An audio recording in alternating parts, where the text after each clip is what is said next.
All right, everybody, thanks for joining in. This episode, we are taking a trip way back to the beginning of the golden years of horror, well, at least for the two of us, and we're going all the way back to 1980, and, well, I think for a lot of folks in the know probably know that this movie is sort of related to Roger Corman. But if you're just watching this out of the blue, you might not realize that this is a Roger Corman movie. But we are talking about 1980s Humanoids from the Deep. I have to start off by saying, where has this movie been all of my life?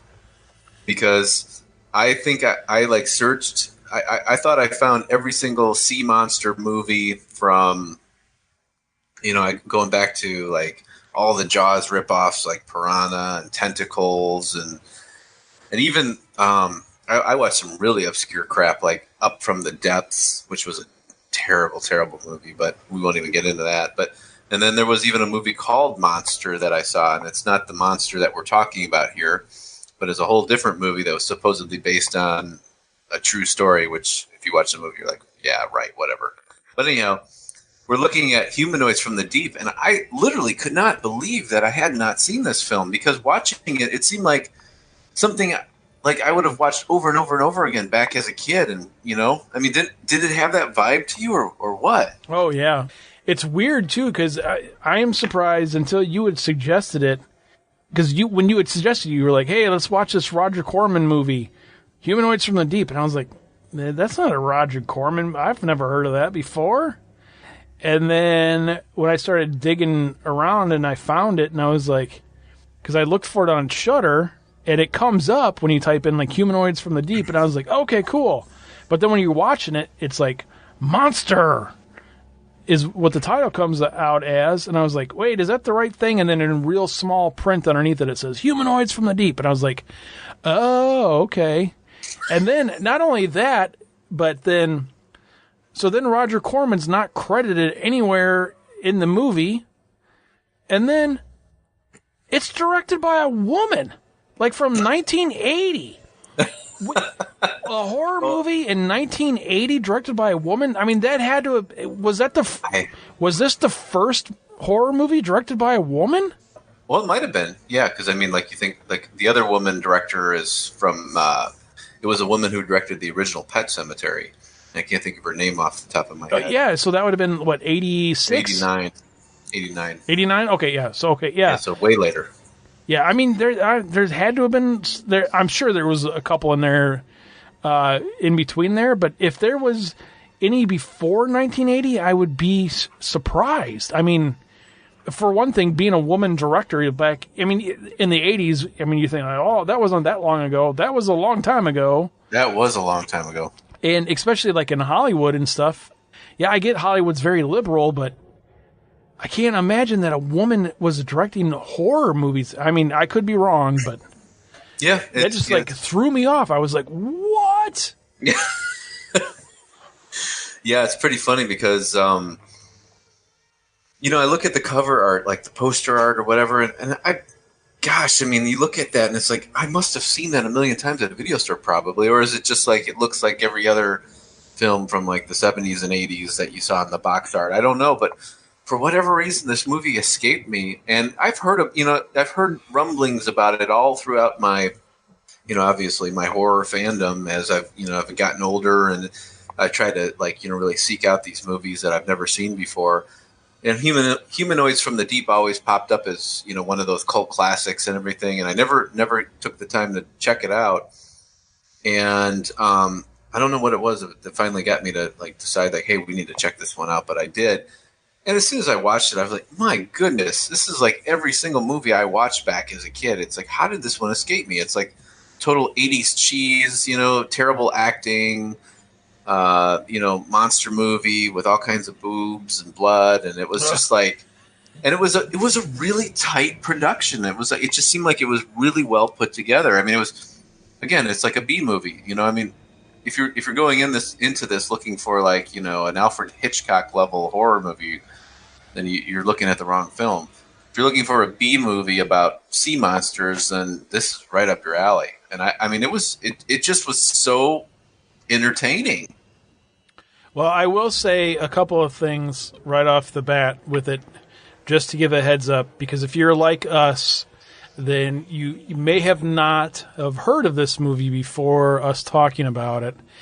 And again, if you're like us, then you might be sort of sensitive to a few topics.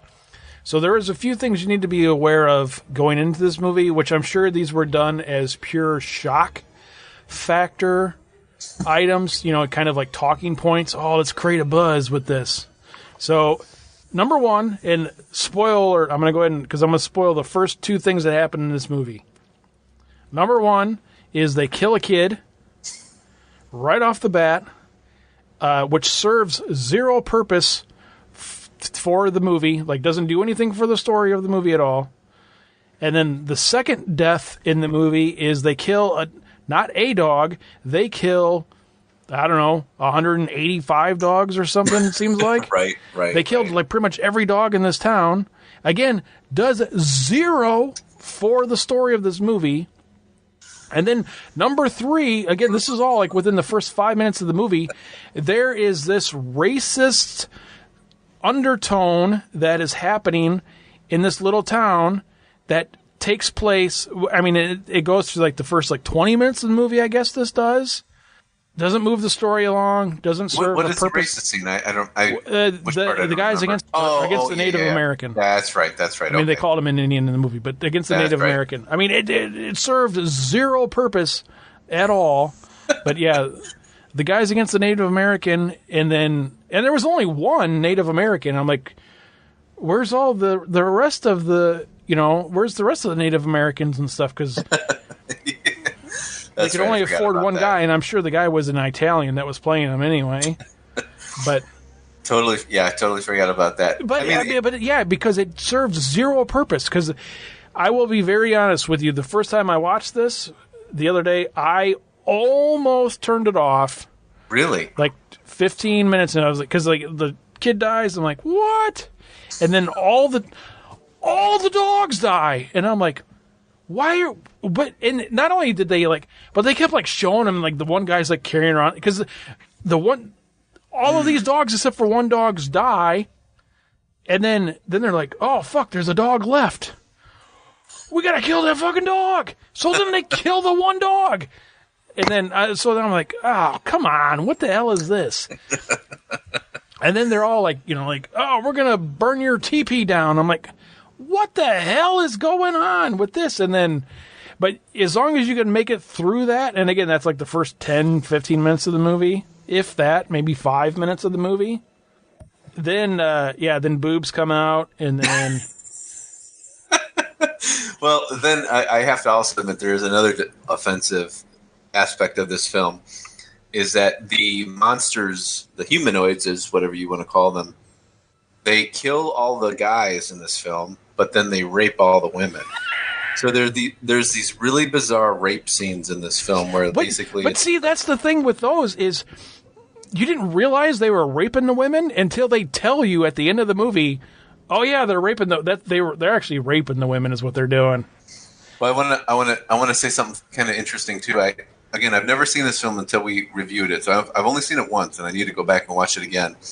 Like you said, like we talked about, this is a woman directed this film, and in the script it said that that they kill the guys and then like the monsters rape the women, and so the woman Barbara Peters who directed this film, when she did the rape scenes, she did them like basically where like the way she filmed them was she had like the monster drag the girl off, and then you kind of, sort of suspected what was going on, and it showed it in the shadows or whatever, or like it was, it wasn't filmed. Roger Corman watched the original cut, and he said, no, we got to put rape scenes in there. So he went back and had somebody else film the rape scenes. So anytime you see the monster basically on top of the naked girl, that was because of Roger Corman said, yeah, we got to put those in there. See, and it's so weird because maybe my mind didn't go there, but I did not think that they were rape scenes until like towards the end of the movie when they're like, when they were like talking about it, and I was like, oh, I just thought he was eating a girl. I didn't realize he was, because I mean, it wasn't like really sexual at all. I mean, he just kind of like, you're like, what's he doing? He's just like laying on her and like, he's biting her head or something, I guess. I don't know what he's doing. No, yeah, exactly. It's so funny because like I was reading one of like the I don't know where I was on some website talking about Humanoids from the Deep, and people get to comment on it, and somebody commented something like, yeah, when I was a little kid and I first saw this movie, you know, I'd see like the monsters like, you know, kill the guys, and then I never understood what they were doing. Like the girls, they were like, you know, whatever they were, and then it took like years and years later, and they're like, oh, I see what they're doing. See? So it's not blatantly obvious until somebody explains it to you. Right. I got it. Yeah, and it's not like disturbing, like I spit on your grave type of. No, not at all. Not at all. This is almost like, huh? What's going on here? Yeah, but it is funny. Like we've said before, like the nudity in this movie is so completely blatantly unnecessary.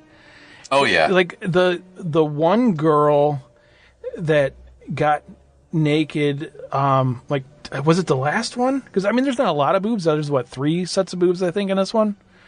We should start doing more than that, aren't there? Maybe there's 4, 5. I don't know. But it was like towards the end, like one of the last ones. Like didn't like the monster like rip her top off or something? Like at the fair or whatever. Yeah, because like she like had a top on, then all of a sudden like I'm like, oh wait, there's boobs. Yep, another set of boobs. Okay. I think so. We gotta start doing a Joe Bob boobometer kind of a thing. I know it, man. Crazy, huh? But yeah, once it gets going, and once these humanoids, they do take a little while for them to kind of like come out of the shadows, you know, or out of the depths, I should say, because they do keep like showing like one hand of them through like early on, like right away you see like one of like a hand, and then you see it a bunch of times, and it's before they actually make the big reveal. Right. But man, those things, I don't know what they had on their fins, but razors or something, but man, they cut the shit out of you right away. That's for sure. I will say this, that I was pretty disappointed in the costumes for the monsters. I think they did kind of a terrible job with that. I really, again, this is a movie I really enjoyed, but like I think that the creature costumes were kind of hokey. And again, hokey's fine for a B movie, but I think they could have come up with something a little bit better than what they came up with. It just seemed like a little bit too. Oh, I don't even know how to explain it. It just wasn't as good as like I think what it could have been. I don't know. What do you think about the monster design? Yeah, it was a little lacking, that's for sure. Yeah, there's something off about it. I mean, you know, I like the long arms. Like there's those scenes where it's coming like towards that house in the window. Like you see it coming through the window, and you see those. You know, it's obviously those extended arms and whatnot, and that was kind of cool. But for the most part, I think I think it could have been better. I think they, even as a B movie, I think they could have done a better job. My biggest disappointment was the hottest girl in the movie, The Doctor, was we didn't get to see her naked at all. That's right. Like you said, it was kind of weird that, which, I mean, granted, they weren't filmed by the original director, but this movie, actually, when you think of it, it's like, it's so weird that it has like such a prominent female like overtone to it, because the head scientist she's she wasn't even like the lead scientist at the place, but or at the university or wherever she was from, but you know, she was a female, and she was kind of getting repressed a little bit, and she kind of put her foot down, and she's like, no, this is the way it is, and you're gonna listen to me, god damn it, because I'm right and you're wrong. So it's kind of cool to see that kind of stuff in this, but then like you said, then they kind of go back behind their backs and throw in these hokey rape scenes, which weren't rapes. It's so weird. I kind of wish they would have left them out. But yeah, no, I hear what you're saying. But yeah, I mean, overall, yeah, it was. I had never heard of this movie before until you suggested it, and You've never come across this in like your just going on horror sites and all I that. don't. I mean, if I have, it's something that just hasn't really stuck out, you know. See, I was always like a huge fan of like water monster movies. Like after I saw Jaws, I was like hooked on. Oh gosh, I want to see every movie that like there's some sort of creature in the sea. So and this kind of had that. Again, it's another Roger Corman movie. Piranha, the original Piranha, had that sort of vibe to it, and that's why again I'm surprised I never saw this because it kind of felt that kind of hokey cheesiness of Piranha was in this. I could sense that. But yeah, it seemed like it was like every time I would go online or I go to a horror site or whatever, like Humanoids from the Deep, where it was always popped up. And so actually this is one of those films where I do want to pick this one up on Blu-ray. I think I need this in my collection. Oh, cool. I mean, let's be honest. The acting, the characters they're so like cheesy, cliche 80s characters. It's like that main character had like that Tom Atkins kind of vibe to him, and Yep. everything else was just like that, the small town. And I wonder if in like the whatever, like 70, say like 79 through like 83, was that sort of a film trope that you were going to have this like middle-aged, gray-haired, pudgy kind of nobody guy be the lead guy and stuff? It was just because you can pull out almost not every movie from this era, but it's weird when you can say like, oh yeah, that's a Tom Atkins kind of guy right there. yeah. I mean, nothing against Tom Atkins. He's great, but how is he like a type of guy? I mean, he's just your average looking guy, which I mean is great, but he's not you watch other movies from the era and stuff, and you're like, oh, that guy does not look like a leading guy at all. I mean, it's just weird that you have these like normal looking like guys that were like the leads. It's just so kind of odd for Hollywood movies. Well, I think in the 70s and 80s it was more like that. I think it was, like you maybe. think of like Jaws. It was, Roy I Scheider was kind of thinking of Jaws too. There's for a second after I was thinking, he kind of even goes all the way back to Jaws, I guess. It really does. Yeah, I think back then it was just more, that's kind of the leading role. It was like this guy maybe in his late 40s, early 50s, and that's kind of how it wasn't as glammed out as it is now. I think nowadays Hollywood has become so like polished and pristine, and they have these like certain images that they always try to sell you, that like the everyman and just the regular dudes kind of fall to the wayside. But yeah, I think that and that's kind of one of the things I guess I kind of miss about the 80s is it would just seem more real. It had like sort of like more real people you would see in some of these roles. Yeah, I wonder what this guy ever went on to do after this movie. Yeah, he probably was in I was going to say Halloween 3, but then that's what's his name? That's Tom Atkins. Tom Atkins. He's probably selling cars somewhere or something. There you go. Yeah, this is probably his only movie credit. I was going to say, we could ask him if he ever shows up at Flashback or something, but he's probably dead by now. You know what? That's bringing up Flashback. I bet you $1 million that Humanoids from the Deep was in every single one of the vendors. Oh, probably. DVD yeah, it's just so weird. I'd never heard of it before. And if I had, it's just not sticking out. It's just one of those things. So you enjoyed it, though? Yeah, I'm going to say after I got through the initial, first whatever act of the movie, then yeah, I did. I thought the end was great. I mean, we haven't talked about the end yet. We'll get to there, but I thought the rest of it was pretty enjoyable. Yeah, I thought it was good. Good. I'm glad to hear that. Yeah, because it had that kind of that vibe of what you're looking for in like a B movie, right? Yeah, and when did I watch this? I watched this on Friday night. I think I watched this on a Friday night. Yeah, so I mean, yeah, it's exactly what you're looking for on a, you're done for the work week, and you're like, you know what? I'm gonna go home tonight. And I'm gonna have frozen pizza for dinner, and then Yep. I'm gonna crack open a couple of beers, and I'm gonna watch a movie. I'm gonna find something on one of the 14 streaming services I have, and and this is something just along those lines. It's not something you really want to necessarily. Oh man, I can't wait till this weekend. I'm finally gonna watch Humanoids From The Deep. And like I've been looking forward to this for a week and a half. It's something you just got to kind of come across on, on Shudder and be like, oh, this looks kind of interesting. Let me watch this. Right. Something you don't want to sit there and think too much about. Yeah, exactly. I think it would be a perfect movie to put a horror host with. I mean, it's entertaining enough on its own. Like you can watch it, but without that. But I think you really want to spice up this film. Put it on the Joe Bob Briggs episode, and you're golden.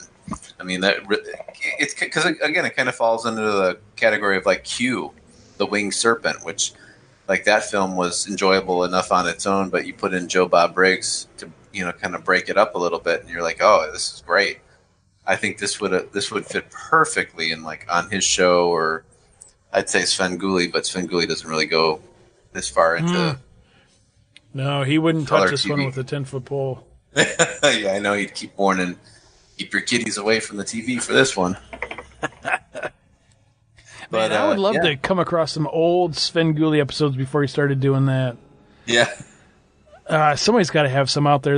I suppose I haven't done too much digging about it, but supposedly there's some place out there that has a bunch of the Joe Bob stuff like archived. Ooh. So, and I don't know if it's just the Shudder stuff or if it's like all of it. The TNT stuff? Yeah, I'm not sure. Because I know with the Shudder stuff, because the thing that sucks about the Shudder stuff is because like Shudder just has like limited licensing on a lot of the stuff. So they're like, oh, hey, Joe Bob's going to do this movie. And then 6 weeks later, they lose the license to the movie. So they just pull the episode.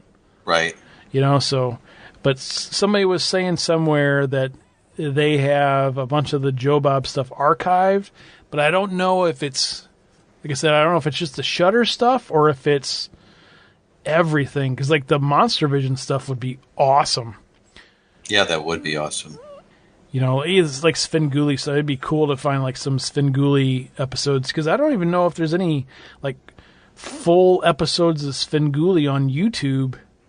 I don't think so. I think like you get like the stuff between the movies, but for whatever reason they never go beyond that. Yeah. And there's somebody out there that probably has somebody like back in the 80s and stuff was taping all of that shit for. Like, oh, Svengoolie's going to be on Saturday here. I've got a tape and just got boxes and boxes of taped Svengoolie episodes. Yeah, and if you have that, please let us know because we would love to check that out for sure. Yeah, I'll go ahead and say I'll give this one I'll give it a thumbs up. I definitely enjoyed it. If you've never seen it, definitely check it out. It's definitely worth a watch, that's for sure. Yeah, I have to give this one a huge thumbs up. I was way pleasantly surprised, and I kind of figured I would be because, again, I love like old 80s monster movies. I love like all the crap that came out post Jaws and all the cheesy B movie stuff, and I knew this one was going to be one that like I enjoyed, and it really kind of reminded me a lot in terms of tone and feel of like the original Piranha, which was a Roger Corman film, and I enjoyed that one. I enjoy this one. So, yeah, I definitely give this one a thumbs up and grab some popcorn, some beer, and, man, just chill out and watch it.